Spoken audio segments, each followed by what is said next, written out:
Hello, and welcome to Rocket Fuel, your daily update of everything that's happening in the Rocket Pool community. My name is Wack. Today is February 19th, and today's episode is a little bit of a celebration because we've got some good news. And we're also going to be talking about rETH, of course. And we're also going to be talking about the pDAO vote announcement that's come up, and Val plays around with RPL projections with the new tokenomics that are coming up, and a bit more as well. So let's get started. 10, 9, ignition sequence start, 6. Okay, so as you know, recently, the rETH discount has been going away. It kind of peaked a couple of weeks ago, I think, at a 1.1% depeg to the downside. So there was a discount on the secondary market from what rETH should be worth on the primary, and in the protocol. And that, of course, was a bad user experience because people who've been holding rETH for a while, they don't want to lose, many months worth of staking rewards by selling their rETH. So there was a lot of, dissatisfaction with that happening. Now, since then, there's been a couple of changes. So one is the contango looping incentives went live. So that is, a way to increase, basically you deposit your rETH, borrow ETH, then use that to buy more ETH, and you go leverage long on rETH, but you're buying it on the secondary market, so you're buying at the discount. So as the price comes back to peg, the number of times that you loop that, all of those purchases will be coming back to peg. So you can then give it back and keep the difference for yourself. So that was a really nice opportunity, I think, for some people to take advantage of that and to help close the discount, but also profit from that themselves. Another way that people have been profiting from that is by using the exit arb. So people exit their validators and they use Trooper's code to arb the exit. So as you distribute your ETH, that goes to the deposit pool. That can be used to mint rETH. And the way that you take advantage of that is by, as you're distributing your ETH, you put it in the same block that you want to mint rETH from the ETH that will be coming into the deposit pool in the same block. Then you sell that on the secondary market, and as you sell that on the secondary market, there's a profit difference that you keep for yourself. Now, when the discount was at 1.1%, I think that was around 0.2 or 0.25 ETH per validator. So that's pretty nice. However, as we've been getting closer and closer to peg, the amount that you make from exiting is much less, which is why I thought, when I was talking about this last week or before, is that, we'll reach some kind of equilibrium from just the depeg where people are willing to take, a 0.1 ETH, for example, at around a 0.5% depeg, but below that, it might not be, advantageous for them unless they're exiting anyway. Now that is what's happened. So we had one user, Adorable Raccoon, who had hundreds of validators. It looks like Adorable Raccoon wanted to close down his node and then exit arbed the whole thing. So this was earlier today, overnight in Eastern time, where the discount got to 0.09%. So this was better than not quite better than ST ETH, but it was better than Swell's ETH, better than Coinbase ETH. So that was really good to see. Of course, as the day went on, it got better still. Yeah, so it started at yesterday afternoon, it started at 0.173% discount, then it went to 0.09% discount, and then earlier today, a couple of hours ago at 10:32 a.m. Eastern time, it hit a 0% discount. So that means that the price on the secondary market was exactly where we want to be with the protocol price. So everything was right with the world, and this is where we see that now we had a better discount than. We were on peg, right? Which Lido, Swell, Coinbase, all of these other services couldn't say that. So people got quite happy. This is legit. They're really happy about it. Jasper put out a tweet saying, "I declare victory. rETH, a full recovery through pure natural incentives, no throwing governance tokens at liquidity pools, raw natural market force arbitrage." So that just showed that we went back to zero, which was absolutely awesome. And then yeah, it looked like there was, even for a second there on Paraswap, there was even a small premium that was back, which was pretty cool. And then here, Vitalik Bouldrin says, how do I do the exit arb? And then Lee said the raccoon took it all. So adorable raccoon took it all. And then peg is back to zero. Lee said the peg is back to zero, but we only have 4 node operators left. Of course, it's not quite as bad as that. So I shared this GIF saying, what did it cost? And then Thanos replying everything. And that was, of course, from the Avengers Infinity War. What was the name of that one? The first one, the before Endgame, Infinity War. And yeah, so there was nice. What was really cool actually, though, even though we got back to peg, it didn't actually cost us that much. There we still have over $2 billion in TVL in the protocol, which is really awesome. That's thousands of validators, and it looks like we're okay. So yeah, what was funny here was Mike said, finally we're out of discount hell, and I replied with a GIF saying, for now. And then literally just a few minutes later, we were back at a 0.1% discount. So it looks like someone sold some ETH, some rETH on the secondary market, and got back to a small discount. I guess the raccoon is still there to eat up that discount with their remaining exits, but that's pretty cool. So yeah, I think it's really nice to be at that point.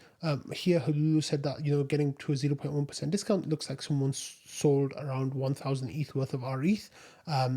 And he makes the point. He says, I'm sure we have a lot more people waiting for actual exit liquidity through the protocol. So it looks like there's people who are just waiting for there to be some liquidity available at which they can sell. And yeah, so that's where we are. But that discount is really small, and that's actually like well within it being okay. That's like just a week or two's worth of rewards, I think, or something like that. A week of rewards, I think, or maybe somewhere between a week and 10 days of rewards. So I think that's okay. That's pretty cool. Yeah. Okay, next we've got news from Langers, and this is an official announcement of the new vote that has started, and he gives a little bit of information on what it's all going to look like. So he says, hey everyone, the first protocol DAO on-chain proposal has been raised, and then that's what we talked about yesterday. He says, if you like the context, discussion, and sentiment poll, it can be found on the DAO forum, and then there's links. And then Langers gives a little bit of information on what it's going to look like. He says, essentially, the proposal changes the RPL inflation allocation to bump up the Oracle DAO payment slightly to ensure time and costs are adequately compensated. And then it says the node operators will be getting 70%, that's unchanged. Oracle DAO will be getting 2.5%, up from the current 1.5%. And the protocol DAO will be getting 27.5%, currently 28.5%. So then it says, that's great, Langers, but what do? And then it says, this is how the proposal works. So week 1, this is where we are now. We're on day 2. And it says the proposal is in a challenge delay period to ensure it is valid and give people time to review it. It looks like everything's going to be okay with that. I haven't seen anything, about that. Then week 2, which is going to start next Monday, I think. It says delegates may vote on behalf of their node operators, or if you have delegated to yourself, you can vote now. Remember, this is going to be on chain, so it will cost gas, which is why people were delegating, because they don't want to spend the gas themselves, but they delegated to people who they're kind of aligned with and who they think will have their best interests at heart, and they'll vote with what they're happy with. So that will be during week 2. However, in week 3, if you're not happy with the way the person who you delegated your vote to voted, then this is the time where you can override your vote. And it says node operators may review their delegates' vote and override it if they prefer. So it's a 3-week process, 1 week to challenge to make sure everything looks good, because once the vote passes, then the code is automatically executed.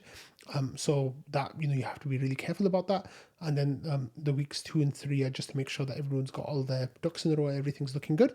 And then Langer says, as always, please let us know if you have any concerns. Okay, I want to spend a minute talking about the deposit pool right now. So as we saw, the discount is almost gone. So with the deposit pool, what's really interesting is that when there's no discount in the secondary market, and if you want to mint rETH, then places like CowSwap will route you through the deposit pool instead. So recently, we've not been seeing too many deposits coming through, and that, of course, is because there's been this discount on the secondary market. So when you go to purchase rETH, then instead of minting it, you're just buying it in the secondary market. So I think that the closer we are to this 0% depeg, or very small slight depeg or very slight premium, what we'll start seeing is that demand for rETH will start showing up in the deposit pool. Like today, we've had a 200 ETH deposit, even though we had a very slight discount there. As you get bigger deposits though, like hopefully we'll start seeing those, they'll be coming straight into the deposit pool instead of going onto the secondary market, or a small portion of it will be on the secondary market and maybe a small portion, the rest of it will be in the deposit pool. And of course, once it starts coming into the deposit pool, then it'll start clearing those validators and coming through as well. So this is something that I'm going to keep an eye on as we are at around that 0% depeg point. It's not something that's been worth covering recently, sadly, because of the fact that there's been such a discount. There's been very few, there's been very little ETH actually being deposited into the deposit pool itself. But that's something I'm going to keep an eye on just to make sure that it's to see what it looks like. But yeah, that should be exciting. Okay, Val had this post overnight saying that I've updated my tokenomics modeling spreadsheet with today's numbers. As ever, feel free to copy and play around with it. So this is Val, who came up with a projection of what the RPL value should be in different tokenomic situations. Of course, they're not different tokenomic situations, different possible permutations under the new tokenomics. So with Saturn 1 and Saturn 2, Val is kind of trying to figure out what the different variables look like and what that might do to the RPL price. Now, the link, of course, for this is in the spreadsheet. If you want to manipulate the numbers or change some of the assumptions, then you can do that by making a copy of this sheet. Let's have a look. So in the left column here, it says there's total RPL staked, LST ETH staked on Rocket Pool, ETH staking rewards, ETH from rETH per validator, and then it says cut to voting RPL, cut to node operators, and RPL ETH ratio. So what you basically do is you enter those values, and then it spits out a ratio value according to that. And with the column C here, we see that this is day one, this is constant ratio. So it's the numbers that are available today. So it says, there's 21 million rETH, there's 14.8 million staked. That number seems a bit high. Oh yeah, he says assuming 70% of RPL stakes. So yeah, and then the LST amount is 509,000. The rewards are 3.55%. rETH from rETH per validator is 9.37, and then you have cut to voting RPL is 9%, cut to node operator is 5%. So that ratio will actually give you an output of 0.002695. And then what the ratio right now today is 0.002695. So what Val here says is that actually no, with column D, he says that this is ratio gives okay APY, and what he's saying here is that the ratio kind of comes to 0.00284 to justify by using the numbers that Val has here is to justify the current ratio of RPL. The amount of ETH that you would need staked is 807,000. So that will see a 1.6 growth priced into that's what is priced into the RPL price right now. So that's actually really, really interesting because, the ratio recently went down below this number that we have right now, the 0.002695. I'll just call it 27. So the number actually went down below that recently. So that meant that that future growth was being priced out of the RPL price completely. If you were someone who's keeping an eye on this chart and assume that numbers kind of stayed consistent to where they are now, I think you would have been buying RPL at a price that priced in zero growth going forwards for the protocol, which we're hoping, of course, is wrong. We're hoping that there's going to be a lot of growth for the protocol. So that's actually really interesting that the current price, the way it is right now, is actually pricing in around 60% growth in TVL. And yeah, that will be then the price. So if you actually start then playing with the numbers and seeing what the ratio might look like with growth coming in, and it doesn't have to necessarily be growth that comes in directly. It just has to be what people think will happen with growth with Rocket Pool. You start to see these higher ratios, right? So this is what happened with Atlas. For better or worse, there was a lot of hype around Atlas, showing that Rocket Pool was finally ready for the big leagues, and that we were going to scale massively, like 10, 20, 30, 40, 50x in terms of TVL, and that then was starting to get priced, future priced into the ratio. Of course, we saw that growth that we had imagined or that we had hoped for didn't materialize, and with that, the price started to slide, almost to the point where it reached, the fair value of what your RPL will actually be earning you.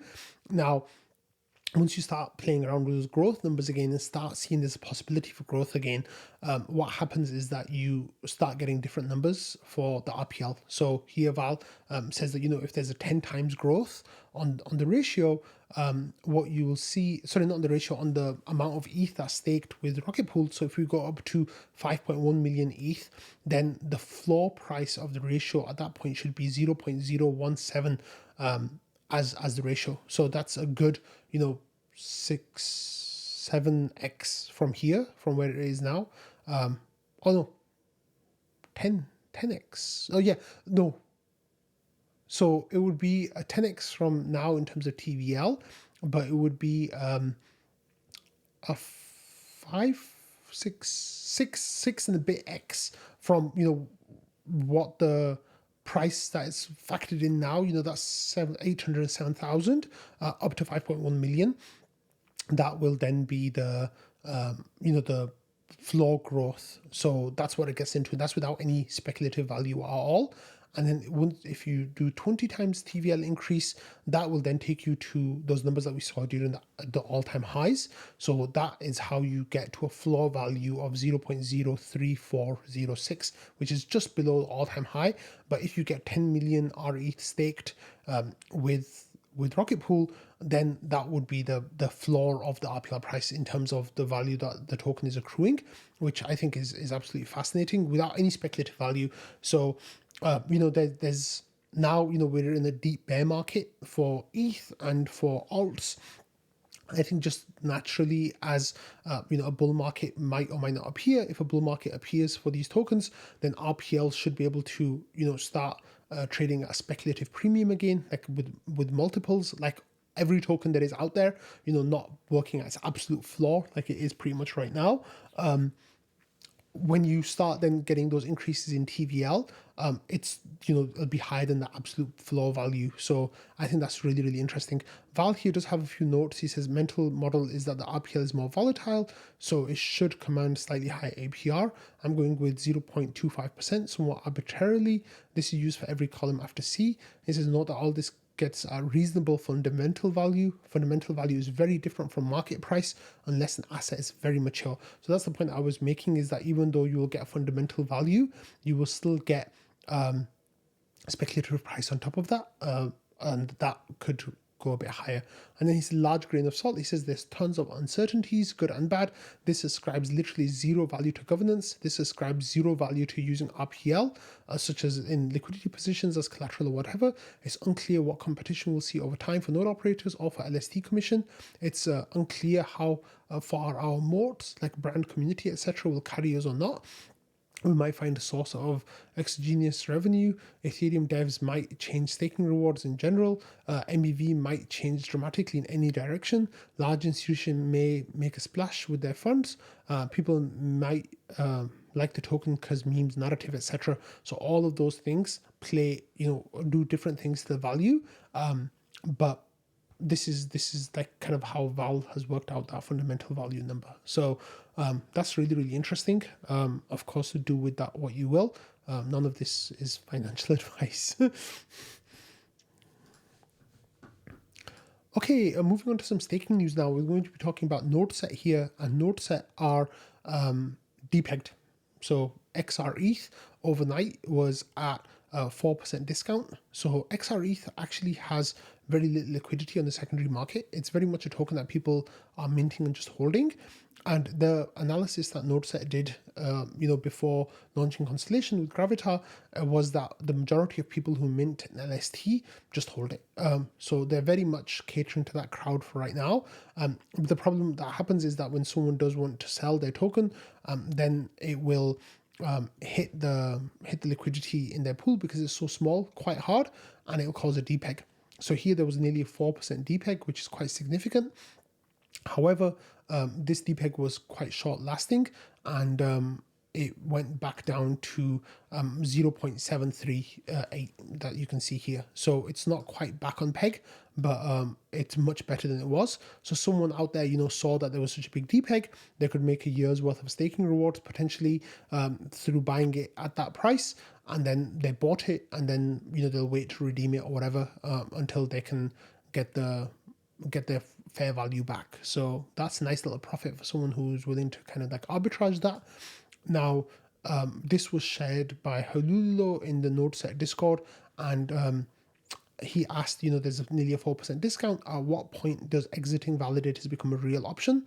And Nick actually replied by saying the balancer incentives are launching, and if they have no discernible impact, then Gravitar will likely opt to exit some validators.